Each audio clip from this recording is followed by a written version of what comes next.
ತಮಿಳುನಾಡಿನ ಮಧುರೈ ಜಿಲ್ಲೆಯಲ್ಲಿರುವಂತಹ ತಿರುಪರಂಕುಂಡ್ರಂ ಬೆಟ್ಟದ ಮೇಲಿನ ಸುಬ್ರಹ್ಮಣ್ಯನ ದೇವಾಲಯದಲ್ಲಿ ಕಾರ್ತಿಕ ದೀಪೋತ್ಸವವನ್ನು ನೆರವೇರಿಸಬೇಕು ಅಂತ ಭಕ್ತಾದಿಗಳು ಒಂದಷ್ಟು ಮಂದಿ ಒಂದು ಮನವಿ ಪತ್ರವನ್ನು ದೇವಾಲಯದ ಎಕ್ಸಿಕ್ಯೂಟಿವ್ ಆಫೀಸರ್ಗೆ ಸಲ್ಲಿಕೆ ಮಾಡಿದರು. ಇದು ನಡೆದದ್ದು ನವೆಂಬರ್ ತಿಂಗಳಲ್ಲಿ. ಡಿಸೆಂಬರ್ ತಿಂಗಳ ಮೊದಲನೇ ವಾರದಲ್ಲಿ ಲೋಕಸಭೆಯ ಸಭಾಪತಿಗಳ ಹತ್ರ ಸುಮಾರು 100ಕ್ಕೂ ಹೆಚ್ಚು ಇಂಡಿ ಮೈತ್ರಿಕೂಟದ ಸದಸ್ಯರು ಹೋಗ್ತಾರೆ. ಅದರಲ್ಲಿ ವಿಶೇಷವಾಗಿ ತಮಿಳುನಾಡಿನ ಆಡಳಿತಾರೂಢ ಪಕ್ಷವಾದಂತಹ ದ್ರಾವಿಡ ಮುನ್ನೇಟ್ರ ಕಳಗಂ, ಕಾಂಗ್ರೆಸ್ ಪಕ್ಷ, ಸಮಾಜವಾದಿ ಪಕ್ಷ, ಗಮನಾರ್ಹ ಅಂದ್ರೆ ಕರ್ನಾಟಕದ 3 ಕಾಂಗ್ರೆಸ್ ಎಂಪಿಗಳು, ಹೀಗೆ ಇವರೆಲ್ಲರೂ ಒಂದು ಪತ್ರವನ್ನು ಸಲ್ಲಿಕೆ ಮಾಡ್ತಾರೆ. ಅದರಲ್ಲಿ ಏನು ಆಗ್ರಹ ಇರುತ್ತೆ ಅಂದ್ರೆ, ಮಡ್ರಾಸ್ ಹೈಕೋರ್ಟ್ನ ಮಧುರೈ ಪೀಠದ ಹಾಲಿ ನ್ಯಾಯಾಧೀಶರಾದ ಜಸ್ಟಿಸ್ GR ಸ್ವಾಮಿನಾಥನ್ ಅವರ ಪದಚ್ಯುತಿ ಆಗಬೇಕು.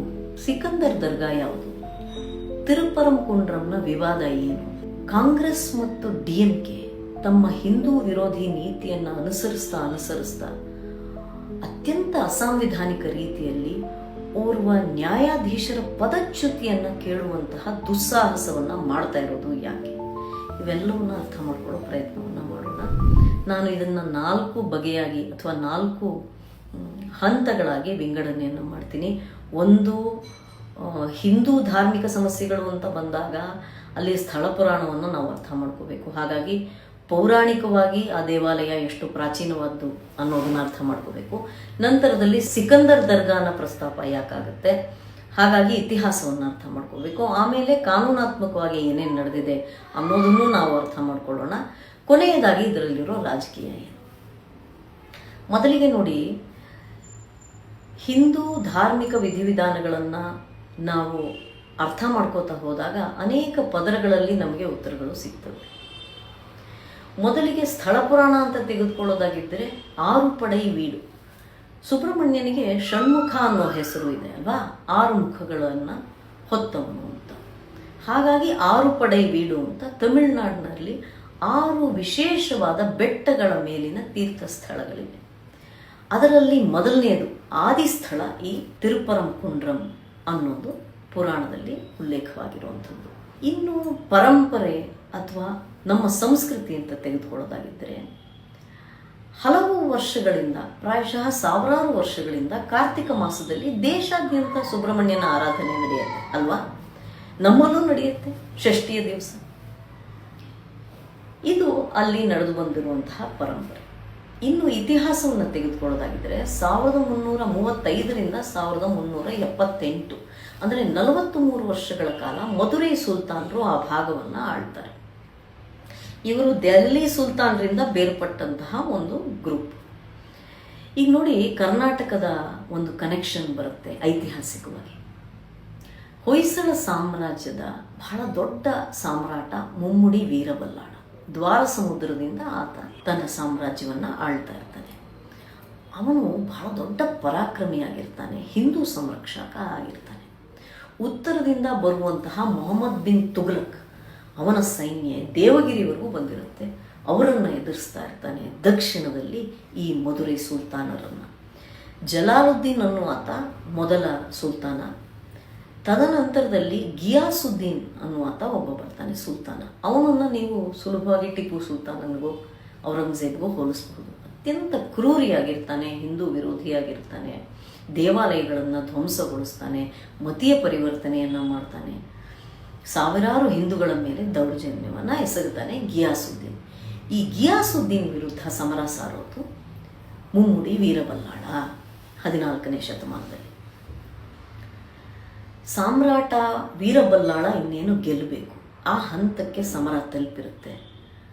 ಆಗ ದುರದೃಷ್ಟವಶಾತ್ ಆತ ಕಾಲವಾಗ್ತಾನೆ. ತದನಂತರದಲ್ಲಿ ಬರುವಂತಹ 4ನೇ ವೀರಬಲ್ಲಾಳ, ಅವನಿಂದ ಮಧುರೈ ಸುಲ್ತಾನರನ್ನ ಸೋಲಿಸೋಕೆ ಸಾಧ್ಯ ಆಗೋದಿಲ್ಲ. ಆದರೆ ಒಂದು ಐತಿಹಾಸಿಕ ದಾಖಲೆಯ ಪ್ರಕಾರ ಗಿಯಾಸುದ್ದೀನನ್ನು ಕೊಂದದ್ದು ವೀರಬಲ್ಲಾಳ ಅಂತ ಕೂಡ ಹೇಳ್ತಾರೆ. ಹೀಗೆ ಒಟ್ಟು ವೀರಬಲ್ಲಾಳನ ಪರಾಕ್ರಮವನ್ನು ಪ್ರತಿನಿಧಿಸುವ ರೀತಿಯಲ್ಲಿ ತಿರುವಣ್ಣಾಮಲೈನಲ್ಲಿ ಅವನಿಗೆ ಒಂದು ಪ್ರತಿಮೆಯನ್ನು ನಿರ್ಮಾಣ ಮಾಡಿದ್ದಾರೆ. ಯಾವ ರೀತಿ ಅವನು ದೇವಸ್ಥಾನದ ಜೀರ್ಣೋದ್ಧಾರವನ್ನು ಮಾಡ್ದ, ಹಿಂದೂಗಳನ್ನು ಸಂರಕ್ಷಣೆ ಮಾಡ್ದ ಅನ್ನುವುದಕ್ಕಾಗಿ. ಇವೆಲ್ಲವನ್ನ ಕನ್ನಡಿಗರಾಗಿ ನಾವು ಸ್ಮರಿಸ್ಕೋಬೇಕು. ಸರಿ, ಮಧುರೈ ಸುಲ್ತಾನರು ಆಮೇಲೆ ಏನಾದರು? ಹೊಯ್ಸಳ ಸಾಮ್ರಾಜ್ಯ ಇನ್ನೇನು ಕೊನೆಗೊಂಡಾಗ ಉದ್ಭವ ಆಗಿದ್ದು ನಮ್ಮೆಲ್ರಿಗೂ ಇತಿಹಾಸ ಗೊತ್ತಿದೆ. ವಿಜಯನಗರ ಸಾಮ್ರಾಜ್ಯ ಹರಿಹರ ರಾಯ ಮತ್ತು ಬುಕ್ಕರಾಯರಿಂದ ಸ್ಥಾಪಿತವಾದ ವಿಜಯನಗರ ಸಾಮ್ರಾಜ್ಯ. ಬುಕ್ಕರಾಯನ ಪುತ್ರ ಕುಮಾರ ಕಂಪನ ಮಧುರೈ ಸುಲ್ತಾನರ ವಿರುದ್ಧ ಮತ್ತೆ ಸಮರಕ್ಕೆ ನಿಲ್ತಾನೆ. ಈ ಸಿಕಂದರ್ ಯಾಕೆ ಕೊನೆಯ ಸುಲ್ತಾನನಾಗ್ತಾನೆ ಅನ್ನೋದಕ್ಕೆ ಕಾರಣ ಈ ಕುಮಾರ ಕಂಪನ. ಅವನು ಮಧುರೆಯ ಮೇಲೆ ವಿಜಯವನ್ನು ಸಾಧಿಸ್ತಾನೆ. ಹೆಸರೇ ಹೇಳುವಂತೆ ಮಧುರೈ ವಿಜಯಂ ಅನ್ನುವಂತಹ ಕೃತಿಯನ್ನು ಕುಮಾರ ಕಂಪನನ ಪತ್ನಿ ಮಹಾರಾಣಿ ಗಂಗಾದೇವಿ ಬರೀತಾಳೆ. ಅದರಲ್ಲಿ ಬಹಳ ಬಿಡಿಬಿಡಿಯಾಗಿ ಎಲ್ಲ ವಿವರಗಳಿವೆ. ಸಿಕಂದರ್ ಯಾವ ರೀತಿ ಕೊನೆಯಾದ ಅನ್ನುವಂಥದ್ದು, ಮಧುರೈ ಸುಲ್ತಾನರ ಆಳ್ವಿಕೆಯು ಅಲ್ಲಿಗೆ ಮುಗಿಯಿತು ಅನ್ನುವಂಥದ್ದು. ನಾವು coming to the legal part of it. ಇತಿಹಾಸದ ದಾಖಲೆಗಳನ್ನು ನೀವು ಅನೇಕ ಕಡೆಗಳಲ್ಲಿ ನೋಡಬಹುದು. ಇದನ್ನು ನಾನು ಹೇಳ್ಬಿಟ್ಟು ಮುಂದಕ್ಕೆ ಹೋಗ್ತೀನಿ. ಅಂದರೆ ಬೇರೆ ಬೇರೆ ಪ್ರವಾಸಿಗರು ಆ ಕಾಲಕ್ಕೆ ಬಂದಂಥವ್ರು, ಇಬನ್ ಬಟೂಟಾ ತಂಥವ್ರು, ಅವರೆಲ್ಲರೂ ಬರೀತಾರೆ ಈ ಯಾವ ರೀತಿ ಮಧುರೈ ವಿಜಯ ಸಾಧನೆ ಆಯಿತು ಅಂತ. ಇನ್ನು ಕಾನೂನಾತ್ಮಕವಾಗಿ 1931ರಲ್ಲಿ ದರ್ಗಾ ಸಮಿತಿ ಮತ್ತು ಈ ತಿರುಪರಂಕುಂಡ್ರಂ ಸುಬ್ರಹ್ಮಣ್ಯನ ದೇವಾಲಯದ ನಡುವಿನ ಪ್ರಕರಣ ಅಂದಿನ ಸರ್ವೋಚ್ಚ ನ್ಯಾಯಾಲಯ, ಅಂದರೆ ಬ್ರಿಟಿಷ್ ಕಾಲಕ್ಕೆ ಸರ್ವೋಚ್ಚ ನ್ಯಾಯಾಲಯವಾದ ಪ್ರಿವಿ ಕೌನ್ಸಿಲ್ ಹತ್ರ ಹೋಗುತ್ತೆ. ಅದು ಲಂಡನ್ನಲ್ಲಿರುತ್ತೆ. ಪ್ರಿವಿ ಕೌನ್ಸಿಲ್ ಏನಂತ ಆದೇಶವನ್ನು ಹೊರಡಿಸುತ್ತೆ ಅಂದರೆ, ಈ ಇಡೀ ಬೆಟ್ಟ ಸುಬ್ರಹ್ಮಣ್ಯನದು, it belongs to the residing deity. ಆ ದರ್ಗಕ್ಕೆ ಹೋಗುವಂತಹ ಮೆಟ್ಲುಗಳು ಮತ್ತು ಪಕ್ಕದಲ್ಲಿರುವಂತಹ ನೆಲ್ಲಿತೋಪು ಅನ್ನುವಂತಹ ಒಂದು ಸಣ್ಣ ಗುಡ್ಡಗಾಡಿನ ಪ್ರದೇಶ, ಇವಿಷ್ಟು ಮಾತ್ರ ದರ್ಗದ ಆಳ್ವಿಕೆಯಲ್ಲಿ ಅಥವಾ ಮಾಲೀಕತ್ವದಲ್ಲಿರುತ್ತೆ. ಉಳಿದಂತೆ ಇಡೀ ಬೆಟ್ಟ ಸುಬ್ರಹ್ಮಣ್ಯನದು ಅಂತ ಪ್ರಿವಿ ಕೌನ್ಸಿಲ್ ಹೇಳುತ್ತೆ. ಇಲ್ಲಿ ಒಂದು ಸಣ್ಣ ವಿಷಯವನ್ನು ನಾನು ಹೇಳ್ತೀನಿ. ಮುಸಲ್ಮಾನರ ನಂಬಿಕೆಯ ಪ್ರಕಾರ ದರ್ಗಾ ಬೇರೆ, ಮಸ್ಜಿದ್ ಬೇರೆ. ಇದನ್ನು ನಾವು ತಿಳ್ಕೊಂಡ್ಬಿಡೋಣ. ಇನ್ನು ಸದ್ಯದ ರಾಜಕೀಯಕ್ಕೆ ಬರೋಣ. ನಾನು ಹೇಳಿದೆ ನವೆಂಬರ್ ತಿಂಗಳಲ್ಲಿ ಈ ಮನವಿ ಸಲ್ಲಿಕೆ ಆಯಿತು. ಈ ಮನವಿ ಸಲ್ಲಿಕೆ ಆದಾಗ ನೋಡಿ, ಇದರಲ್ಲಿ ವಿಪರ್ಯಾಸ. ಭಾರತದಲ್ಲಿ ಅನೇಕ ರಾಜ್ಯಗಳಲ್ಲಿ ಮುಜರಾಯಿ ಇಲಾಖೆ ಯಾಕಿದೆ? ದೇವಾಲಯಗಳ ಸಂರಕ್ಷಣೆಗಾಗಿ ಅಲ್ವಾ, ಹಿಂದೂಗಳ ಧಾರ್ಮಿಕ ನಂಬಿಕೆಗಳ ಸಂರಕ್ಷಣೆಗಾಗಿ. ಆದರೆ ಮನವಿ ಪತ್ರದ ವಿರುದ್ಧ ಕೋರ್ಟ್ಗೆ ಹೋಗೋದು ಯಾರು ಗೊತ್ತಾ? ಆ ಎಕ್ಸಿಕ್ಯೂಟಿವ್ ಆಫೀಸರ್. ಏನಂತ? ಈ ಥರ ಕಾರ್ತಿಕ ದೀಪೋತ್ಸವಕ್ಕೆ ನಾನು ಅನುಮತಿ ಕೊಟ್ಟರೆ ಅಲ್ಲಿ ಮತೀಯ ಘರ್ಷಣೆ ಆಗುತ್ತೆ ಅಂತ. ಇದು ಆತ ಮಾತನಾಡ್ತಾ ಇರೋದಲ್ಲ. ಅಲ್ಲಿಯ ಸರ್ಕಾರ, ಆ ಸರ್ಕಾರವನ್ನು ನಡೆಸ್ತಾ ಇರುವಂತಹ ಆಡಳಿತ ಪಕ್ಷ ಏನಿದೆ ಅವರು ಈ ಮಾತನ್ನು ಹೇಳ್ತಾ ಇರೋದು ಅಲ್ವಾ. ಕೋರ್ಟ್ಗೆ ಹೋದಾಗ ಮಧುರೈ ಪೀಠಕ್ಕೆ ಹೋಗುತ್ತೆ. ಜಸ್ಟಿಸ್ ಸ್ವಾಮಿನಾಥನ್ ಏನು ಮಾಡ್ತಾರೆ? ಸ್ವತಃ ಇಳಿದು ಬಂದು ಇಡೀ ಬೆಟ್ಟವನ್ನು ಪರಿಶೀಲನೆ ಮಾಡಿ ಎಲ್ಲಿ ದೀಪಸ್ತಂಭ ಇದೆ, ದೀಪತೂಣು ಎಲ್ಲಿದೆ ಅಂತ ಪರಿಶೀಲನೆ ಮಾಡಕ್ಕೆ ಬರ್ತಾರೆ. ದರ್ಗಾ ಎಲ್ಲಿದೆ, ದರ್ಗಕ್ಕೂ ದೀಪಸ್ತಂಭಕ್ಕೂ ಎಷ್ಟು ಅಂತರ ಇದೆ, ಎಲ್ಲವನ್ನು ನೋಡ್ಕೊಂಡು ಹೋಗಿ ತೀರ್ಪನ್ನು ಬರೀತಾರೆ. ಏನಂತ? ಹೆಸರೇ ಹೇಳುವಾಗೆ ದೀಪತೂಣ್ ಅಥವಾ ದೀಪಸ್ತಂಭ ಅನ್ನುವಂಥದ್ದು ಇರೋದೇ ದೀಪ ಬೆಳಗೋದಕ್ಕಾಗಿ. ಬೆಟ್ಟದ ತುದಿಯಲ್ಲಿದೆ, ಅಲ್ಲೇ ಆ ದೀಪವನ್ನು ಬೆಳಗಬೇಕು. ಆಗಲೇ ಸಾವಿರಾರು ಹಳ್ಳಿಗಳು ಅದನ್ನು ವೀಕ್ಷಿಸೋದಕ್ಕೆ ಸಾಧ್ಯ. ಅದರ ಜೊತೆಗೆ ದರ್ಗಾದಿಂದ 15 ಮೀಟರ್ ಅಂತರ ಇರಬೇಕು ಅಂತ 1996ರ ತೀರ್ಪಿರೋದು. ಹಾಗಾಗಿ ಈ 15 ಮೀಟರ್ ಹೋಗಿ 60 ಮೀಟರ್ನ ಅಂತರ ಇದೆ ದೀಪಸ್ತಂಭಕ್ಕೂ ದರ್ಗಾಗೂ. ಯಾವುದೇ ಆಕ್ಷೇಪ ವಿರೋಧ ಇರೋದಕ್ಕೆ ಸಾಧ್ಯ ಇಲ್ಲ. 10 ಜನ ಹಿಂದೂಗಳು ಹೋಗಿ ದೀಪಸ್ತಂಭದ ಮೇಲೆ ದೀಪವನ್ನು ಬೆಳಗಿ ಅದಕ್ಕೆ ರಕ್ಷಣೆಯನ್ನು ಸರ್ಕಾರ ಕೊಡಲಿ, ಪೊಲೀಸರು ಕೊಡಲಿ ಅಂತ ಆದೇಶವನ್ನು ಜಸ್ಟಿಸ್ ಸ್ವಾಮಿನಾಥನ್ ಹೊರಡಿಸ್ಬಿಡ್ತಾರೆ. ಹೇಗೆ DMKನ ಮೂಗನ್ನು ಮುರಿತಾರೆ ನೋಡಿ ಅವರು. ಇರಲಿ, ಇದ್ರ ವಿರುದ್ಧ DMK ಏನು ಮಾಡುತ್ತೆ? ಅವರ ಆದೇಶವನ್ನು ಪಾಲನೆ ಮಾಡದೆ ಮತ್ತೆ ಹೈಕೋರ್ಟ್ನ ದ್ವಿಸದಸ್ಯ ಪೀಠಕ್ಕೆ ಹೋಗುತ್ತೆ.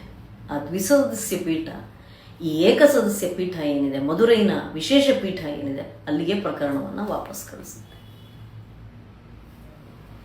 ಇದಿಷ್ಟು ರಾಜಕಾರಣ ಯಾಕೆ ಗೊತ್ತಾ? ಮುಂದಿನ ವರ್ಷ ತಮಿಳುನಾಡಿನಲ್ಲಿ ಚುನಾವಣೆಗಳು ಬರಲಿವೆ, 2026ರಲ್ಲಿ. ಆ ಚುನಾವಣೆಯಲ್ಲಿ ಈ ರೀತಿ ಹಿಂದೂಗಳ ಮೇಲೆ ದೌರ್ಜನ್ಯವನ್ನು ಎಸಗಿದ್ರೆ, ಹಿಂದೂಗಳ ಹಕ್ಕುಗಳನ್ನ ಕಿತ್ಕೊಂಡ್ರೆ, ಅಲ್ಲಿ ಅಲ್ಪಸಂಖ್ಯಾತರು ಬಹಳ ಖುಷಿಪಟ್ಟು ತಮಗೆ ಮತವನ್ನು ಹಾಕಿಬಿಡ್ತಾರೆ ಅನ್ನುವ ನಂಬಿಕೆಯಲ್ಲಿ, ಅನ್ನುವ ಭ್ರಮೆಯಲ್ಲಿ ದ್ರಾವಿಡ ಮುನ್ನೇಟ್ರ ಕಳಗಂ ಮತ್ತು ಕಾಂಗ್ರೆಸ್ ಸರ್ಕಾರ ಇದೆ. ಇದು ಮತಗಟ್ಟೆಯ ರಾಜಕಾರಣ ಅಷ್ಟೇ. ನೋಡಿ, ಒಂದು ದಿನ ಅಷ್ಟೇ ಕಾರ್ತಿಕ ದೀಪೋತ್ಸವ ನಡೆಯೋದು ವರ್ಷದಲ್ಲಿ. ಆ ಒಂದು ದಿನ ದೀಪವನ್ನು ಬೆಳಗೋದಕ್ಕೆ ಸ್ಥಳೀಯ ಇಸ್ಲಾಮಿಯರಿಗೆ ಏನು ವಿರೋಧ ಇರೋಕ್ಕೆ ಸಾಧ್ಯ? ಖಂಡಿತ ಅವ್ರಿಗೆ ವಿರೋಧ ಇಲ್ಲ. ಇದೆಲ್ಲವೂ ರಾಜಕೀಯ. ಇದನ್ನು ನಾವು ಅರ್ಥ ಮಾಡ್ಕೋಬೇಕು ಅಷ್ಟೆ. ಈಗ ಅಲ್ಲಿ ಭಕ್ತಾದಿಗಳು ಪ್ರತಿಭಟನೆಯನ್ನು ನಡೆಸ್ತಾ ಇದ್ದಾರೆ. ಆ ಪ್ರತಿಭಟನೆಗೆ ಭಾರತೀಯ ಜನತಾ ಪಕ್ಷ, ಅಲ್ಲಿಯ ಹಿಂದಿನ ಆಡಳಿತ ಪಕ್ಷವಾಗಿದ್ದಂತಹ ಅಣ್ಣಾ ದ್ರಾವಿಡ ಮುನ್ನೇಟ್ರ ಕಳಗಂ ಮತ್ತು ಇತರ ಪಕ್ಷಗಳು ಕೂಡ ಅವರ ಬೆಂಬಲಕ್ಕೆ ನಿಂತಿದೆ. ಇನ್ನು ಕೋರ್ಟ್ ಏನು ಮಾಡಿದೆ ಅದನ್ನು ತಿಳ್ಕೊಂಡ್ಬಿಡೋಣ. ಯಾಕೆಂದರೆ ಇಂಪೀಚ್ಮೆಂಟ್ನ ವಿಚಾರ ಬಂದಿದ್ದಿಲ್ಲ. ಜಸ್ಟಿಸ್ ಸ್ವಾಮಿನಾಥನ್ ತಮಗೆ ಮತ್ತೆ ಆ ಪ್ರಕರಣ ಬಂದಾಗ ತಮ್ಮ ಮುಂದೆ ಅವರು ಚೀಫ್ ಸೆಕ್ರೆಟರಿಯನ್ನು ಮತ್ತು DGPಯನ್ನು ಸಮನ್ ಮಾಡ್ತಾರೆ ಕಂಟೆಂಪ್ಟ್ ಆಫ್ ಕೋರ್ಟ್ ಪ್ರಕರಣದಲ್ಲಿ. ಅಂದರೆ ನಾನು ಒಂದು ಆದೇಶವನ್ನು ಹೊರಡಿಸಿದ್ದೀನಿ, ಅದನ್ನು ಪಾಲನೆ ಮಾಡೋಕ್ಕಾಗಿಲ್ಲ. ಯಾಕೆ ಅಂದರೆ ಆದೇಶವನ್ನು ಪಾಲನೆ ಮಾಡೋದಿರಲಿ, ಅಂದರೆ ಈ ದೀಪೋತ್ಸವಕ್ಕೆ ಅವರು ಅನುಮತಿ ಮಾಡಿಕೊಟ್ಟು ರಕ್ಷಣೆ ಕೊಡೋದಿರಲಿ, ಸೆಕ್ಷನ್ 144ನ ಇಂಪೋಸ್ ಮಾಡಿ ಯಾರೂ ಆ ಭಾಗಕ್ಕೆ ಬರೋಕ್ಕೆ ಸಾಧ್ಯವಿಲ್ಲದಂತೆ ಮಾಡುತ್ತೆ ಕಾರ್ಯಾಂಗ ಮತ್ತು ಸರ್ಕಾರ. ಹಾಗಾಗಿ contempt of court petition. So ಈ ಕಂಟೆಂಪ್ಟ್ ಆಫ್ ಕೋರ್ಟ್ ಪಿಟಿಷನ್ ಒಂದು ಕಡೆ ಇದೆ. ತಮಿಳುನಾಡಿನ ಸರ್ಕಾರ ಮತ್ತೆ ಸುಪ್ರೀಂ ಕೋರ್ಟ್ಗೆ ಹೋಗಿದೆ, ಅದೊಂದು ಪ್ರಕರಣ ಇನ್ನು ನಿಲುಗಡೆಯಲ್ಲಿದೆ. ಈ ಮಧ್ಯೆ ಭಕ್ತಾದಿಗಳು ತಮ್ಮ ಹಕ್ಕುಗಳಿಗಾಗಿ ಪ್ರತಿಭಟನೆಯನ್ನು ಮಾಡ್ತಾ ಇದ್ದಾರೆ ತಮಿಳುನಾಡಿನಲ್ಲಿ. ಇದು ಒಟ್ಟು ಈ ತಿರುಪರಂ ಕುಂಡ್ರಂನ ವಿವಾದ. ಇದರಲ್ಲಿ ಅತಿ ಶೀಘ್ರದಲ್ಲಿ ಹಿಂದೂ ಧಾರ್ಮಿಕ ನಂಬಿಕೆಗಳು ಮತ್ತು ಅಲ್ಲಿ ನೆಲೆಸುವ ಹಾಗೆ ನ್ಯಾಯಾಲಯ ಅನುವು ಮಾಡಿಕೊಡ್ಲಿ ಅನ್ನೋದು ನಮ್ಮದು ಕೂಡ ಆಗ್ರಹ. ಅದರ ಜೊತೆಗೆ ಬಹಳ ಕಳವಳಕಾರಿ ವಿಚಾರ ಏನಪ್ಪ ಅಂದರೆ, ನೋಡಿ, ಒಂದು ಸರ್ಕಾರ ಅಥವಾ ಒಂದು ಆಡಳಿತ ಪಕ್ಷ ತನಗೆ ವಿರುದ್ಧವಾದ ಒಂದು ಆದೇಶವನ್ನು ಒಬ್ಬ ನ್ಯಾಯಾಧೀಶ ಕೊಡ್ತಾರೆ ಅಂದ ತಕ್ಷಣ ಅವರ ಪದಚ್ಯುತಿಯ ಆಗ್ರಹ ಮಾಡೋದು ಅನ್ನುವಂಥದ್ದು ಎಂತಹ ದುಸ್ಸಾಹಸ ಮತ್ತು ಸಂವಿಧಾನಕ್ಕೆ ದ್ರೋಹ, ಅಗೌರವ ಅಲ್ವಾ? ಇಂಪೀಚ್ಮೆಂಟ್ ಅನ್ನೋದು ಬಹಳ ದೊಡ್ಡ ಸಬ್ಜೆಕ್ಟು, ಬಹಳ ಸೀರಿಯಸ್ ಸಬ್ಜೆಕ್ಟು. ಅಂತಹ ಒಂದು ಮಹತ್ತರವಾದ ಒಂದು ಆರೋಪ ಇರಬೇಕು ಆ ಜಡ್ಜ್ ಮೇಲೆ. ನಮಗೆ ವಿರುದ್ಧವಾದ ತೀರ್ಪು ಕೊಟ್ಟರು ಅನ್ನೋದಲ್ಲ ಕಾರಣ. ಈಗ ಯಾವುದೋ ಒಂದು ಭ್ರಷ್ಟಾಚಾರದ ಪ್ರಕರಣದಲ್ಲಿ ಓರ್ವ ಹೈಕೋರ್ಟ್ನ ನ್ಯಾಯಾಧೀಶ ಈ ಮಂತ್ರಿ ಅಥವಾ ಈ ಮುಖ್ಯಮಂತ್ರಿ ಅಥವಾ ಯಾವುದೋ ಒಬ್ಬ ಆಡಳಿತ ಪಕ್ಷದ ವ್ಯಕ್ತಿ ಭ್ರಷ್ಟ ಅಂತ ಆದೇಶವನ್ನು ಕೊಟ್ಟರೆ ನೀವು ಅವರ ಪದಚ್ಯುತಿಯನ್ನು ಬೇಡ್ತೀರಾ? ಅದರಷ್ಟೇ ಅಸಂಬದ್ಧ ಅಲ್ವಾ ಇದು ಕೂಡ? ನಿಮಗೆ ಇಷ್ಟವಾಗೋ ತೀರ್ಪನ್ನು ಅವ್ರು ಕೊಟ್ಟಿಲ್ಲ, ದೀಪೋತ್ಸವವನ್ನು ನೆರವೇರಿಸಿ ಅಂತ ಅವ್ರು ಹೇಳಿದ್ರು ಒಂದು ಮಾತ್ರಕ್ಕೆ ಅವರ ಪದಚ್ಯುತಿಯನ್ನು ಕೇಳ್ತೀರಾ? ಇವೆಲ್ಲವನ್ನು ಸುಮಾರು 50ಕ್ಕೂ ಹೆಚ್ಚು ಜನ ಬೇರೆ ಬೇರೆ ನಿವೃತ್ತ ಹೈಕೋರ್ಟ್ನ ನ್ಯಾಯಾಧೀಶರು ತಮ್ಮ ಪತ್ರದಲ್ಲಿ ಪ್ರಸ್ತಾಪವನ್ನು ಮಾಡಿದ್ದಾರೆ. ಯಾವ ರೀತಿ ಒಂದು ಅಸಂವಿಧಾನಿಕ ನಡೆಯನ್ನು ಕಾಂಗ್ರೆಸ್ ಪಕ್ಷ ಮತ್ತು DMK ಈ ಎಲ್ಲ ಪಕ್ಷಗಳು ಅನುಸರಿಸಿದಾವೆ ಅನ್ನೋದನ್ನು ಪ್ರಶ್ನೆ ಮಾಡಿ. ಇವಿಷ್ಟು ತಿರುಪರಂ ಕುಂಡ್ರಂನ ವಿಚಾರ.